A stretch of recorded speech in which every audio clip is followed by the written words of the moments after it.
Acompáñenme ahora a San Luis Potosí, que hoy está pues estrenando un nuevo municipio, número 59, era delegación Villa de Pozos, ahora será pues a partir de esta sesión extraordinaria del Congreso de San Luis Potosí, el municipio número 59, un tema de alto interés político y económico, ¿no? Hay que decirlo como es, para el gobierno, para el actual gobierno del estado de San Luis Potosí, que presionó todo lo que pudo y maniató todo lo que pudo para poder llegar al día de hoy a esta sesión extraordinaria que pues queremos entender, ¿no? Si tiene todos los fundamentos jurídicos, legales, que le den certeza jurídica y política a lo que será el municipio número 59 del estado de San Luis Potosí.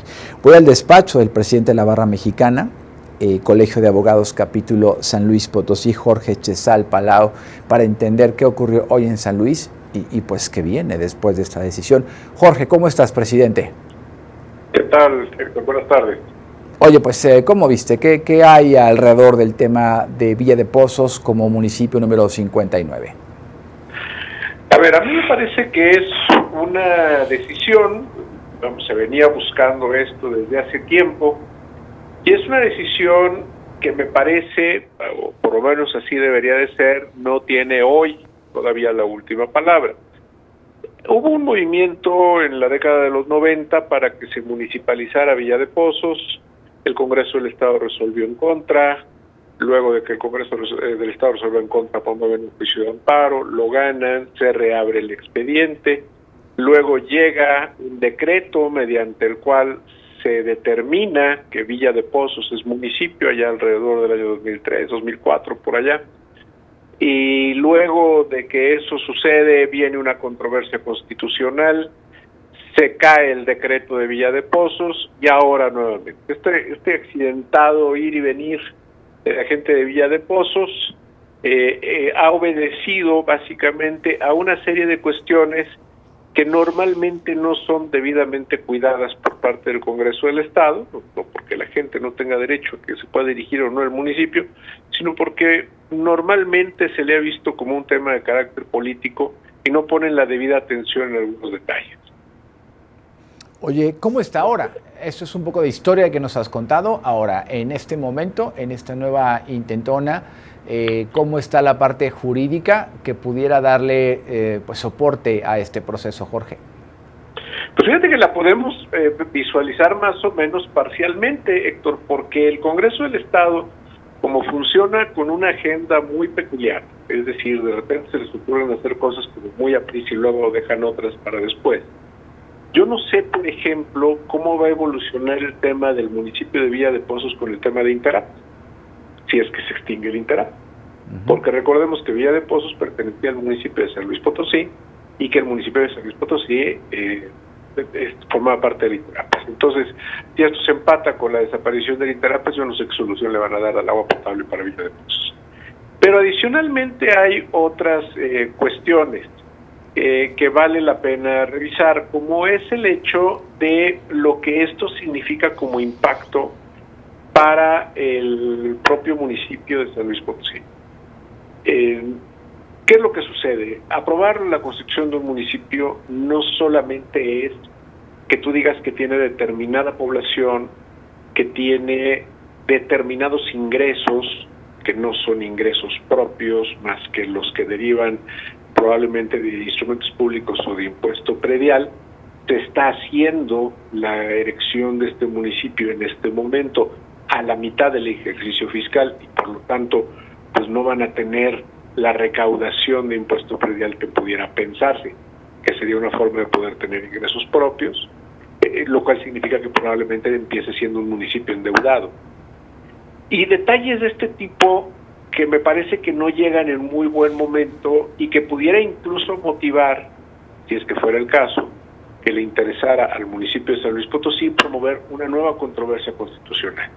Porque falta por definir muchas cosas que se tienen que definir independientemente de que el Congreso del Estado emita el decreto, como es un tema de infraestructura, un tema patrimonial, un tema inmobiliario, una serie de elementos y de factores que no es tan sencillo resolver nada más con el hecho de un decreto autorizando la creación de un municipio. ¿Quién tendría, Jorge, que hacer toda esta andamiaje institucional, normativo, jurídico? Ahora el Congreso, pues entendemos que hizo la parte que le toca, o no sé si ahí también tenían que haber visto de manera integral todo esto que citas. ¿A quién le tocaría entonces la conformación, la integración, la suma de esfuerzos, voluntades, presupuestos, en fin, para poder concretar todos estos elementos que requiere ahora Villa de Pozos, que resolvía desde luego el municipio de San Luis Potosí, es una delegación, y ahora como municipio tendrá que resolver ese municipio, Jorge? Tendría que ser el Congreso del Estado, justamente. Sí. El Congreso del Estado observa un proceso establecido en la ley. Pide opiniones de los ayuntamientos afectados, una serie de cosas. Pero no basta que tenga los qués, el ayuntamiento debe de tener los cómo. Y estos cómo se los da justamente el Congreso del Estado a partir del decreto de creación y de establecer lineamientos claros para poder resolver todo. Te pongo un ejemplo. ¿Qué va a decir el Congreso del Estado? ¿Va a hacerle una reducción presupuestal al municipio de la capital para que proporcionalmente lo que se pudiera haber llegado a ejercer para Villa de Pozos en lo que resta del año se lo quiten al municipio de la capital para poderlo asignar? No funcionan así las cosas, no funciona así el manejo de los presupuestos públicos. Sin embargo, pues tendrán que encontrar la manera de que Villa de Pozos pueda empezar a funcionar con un patrimonio propio. Y me parece que son temas que no han quedado debidamente solventados. ¿Qué riesgos, Jorge, aprecian ustedes desde el cariz jurídico, legal, político? ¿Qué riesgos avisoramos para este tema al momento en que entendemos que no todas las aristas están resueltas para Villa de Pozos? De entrada, el hecho de que si se promoviera una controversia constitucional, pudiéramos repetir esa historia. Okay. Aquella historia de principios de la década del 2000, en donde ya teniendo el decreto de elección de municipio, pues se cae por una controversia constitucional, ¿no? Ese sería un riesgo, porque esto genera consecuencias de carácter social y político. Claro. Recordemos nosotros que hubo un ejercicio de consulta directa, hubo un plebiscito para preguntar si se quería que Villa de Pozos se convirtiera en municipio o no, y los resultados de este plebiscito fueron muy magros, ¿no? Es decir, no fueron lo suficientemente sólidos, si bien es cierto, pues con una cierta participación, pero no tuvieron un efecto vinculante plenamente por la cantidad de gente que participó, en fin, toda una serie de factores, y ese tipo de cosas eventualmente pueden revertirse en un proceso de carácter judicial. Oye, Jorge Chezal Palau, el presidente de la Barra Mexicana, Colegio de Abogados, capítulo San Luis Potosí, hablando con nosotros sobre lo que ocurrió hoy en el Congreso del Estado de San Luis Potosí en esta nominación del municipio 59 Villa de Pozos y todas las implicaciones políticas, jurídicas, económicas, presupuestales y de infraestructura que tendrían que haber estado resueltas después de esta votación, y que muchas de ellas no están, por lo menos no lo sabemos con claridad, porque no lo han sabido expresar, en caso de que estuvieran resueltas para Villa de Pozos. Jorge... Perdón, Héctor, te voy a dar en esto de las cosas, y ahorita recordé un caso específico. ¿Sí? Uno de los transitorios del decreto habla del tema del predial, justamente. ¿Sí? Lo que es el ejercicio fiscal del 24, lo que tiene que ver con la recaudación de predial, sería una recaudación irregular, lo que se tendría que hacer. ¿Por qué irregular? Porque es nada más el resto del ejercicio, ¿no? Villa de Pozos tiene derecho, de acuerdo a uno de los transitorios del decreto que aprobó el Congreso, de aplicar esos valores unitarios. Uh-huh. Nada más que recordemos que el impuesto predial, como regla general, se paga hasta junio, ¿sí? Uh-huh. O sea, es decir, la mayor parte de recaudación de impuesto predial ya se dio. Claro. Y no veo que esté medido qué tanto va a poder recaudar de aquí a fin de año, como para poder subsistir como ayuntamiento. Ese es un ejemplo, ¿no? Claro. Jorge, ¿qué significa que el Congreso de pronto resuelva de esta forma tan precipitada, con tantas dudas, sin el sostén y el soporte financiero para un municipio que nace? ¿Qué significa que esté tan manoseado políticamente, incluso por el propio gobierno del Estado, que sea una decisión más política que técnico-jurídica, presupuestal? Esto sin duda va a traer una consecuencia y un alcance social, porque al final quien se queda un tanto en la indefensión con todas estas preguntas o con todas estas faltas de certezas, pues es la gente de las familias de Villa de Pozos. Claro, por supuesto, y habrá que ver toda una serie de elementos que pueden impactar precisamente en esta parte social. Uh-huh. El tema de las relaciones laborales, el tema de los pasivos laborales que se puedan derivar de los trabajadores que pertenecían a la nómina del ayuntamiento y que ahora pasarán a Villa de Pozos, evidentemente con los mismos derechos que tenían o tienen los trabajadores, por ejemplo. Lo cual significa que no podrá haber despidos porque hay una sustitución patronal y por lo tanto pues las antigüedades y todo se trasladarán ahora al presupuesto de Villa de Pozos. Entonces eso tiene una incidencia en un aspecto social importante, que es la parte laboral, y vas a tener también una parte en donde existe esa tendencia de la gente de Villa de Pozos a querer tener su propio municipio, pero por otro lado tienes que van a tener que enfrentar estas condiciones complejas para poder arrancar, que puede llevar a una desilusión. Uh-huh.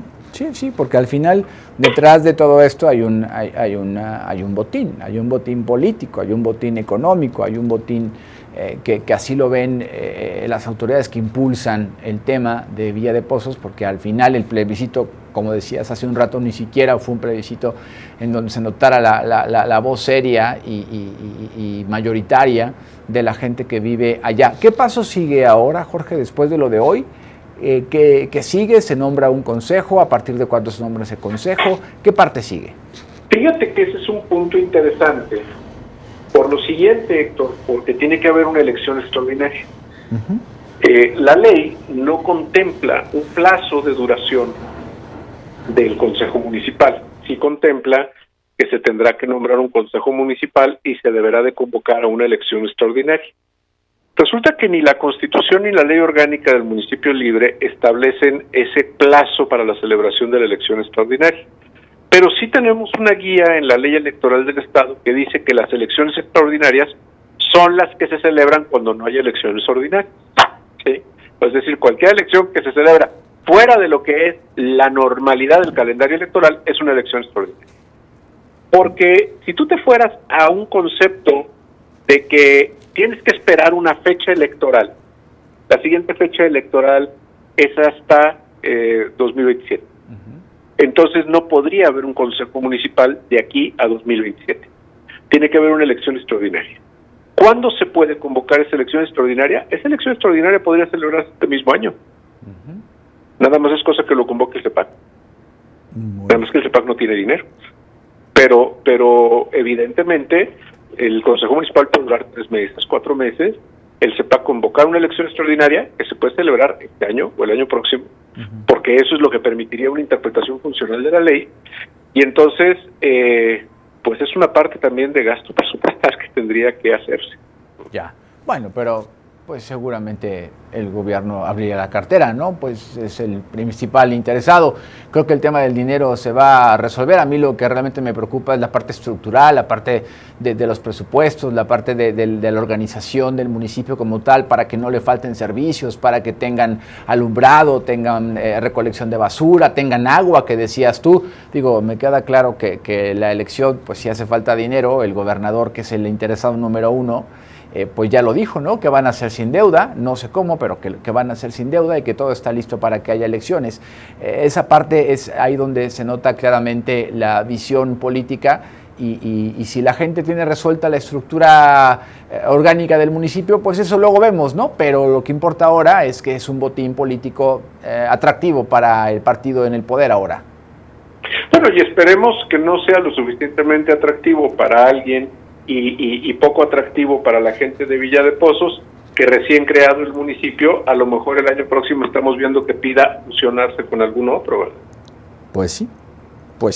Bueno, pues así las cosas. Jorge, ya no tengo chance, tengo que irme a la pausa, pero Hablamos pronto del Interapas, Jorge, también, que hemos platicado el tema. Sí.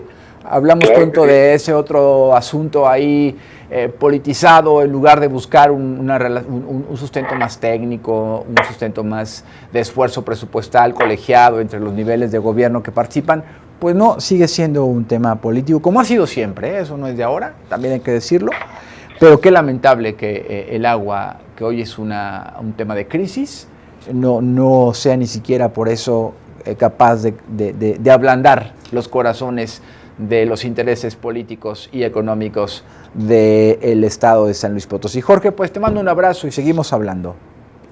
Claro que sí, Héctor, gusto saludarte, hasta luego. Gracias, igualmente para nosotros. Es Jorge Chezal Palau, el presidente de la Barra Mexicana, Colegio de Abogados, capítulo San Luis Potosí.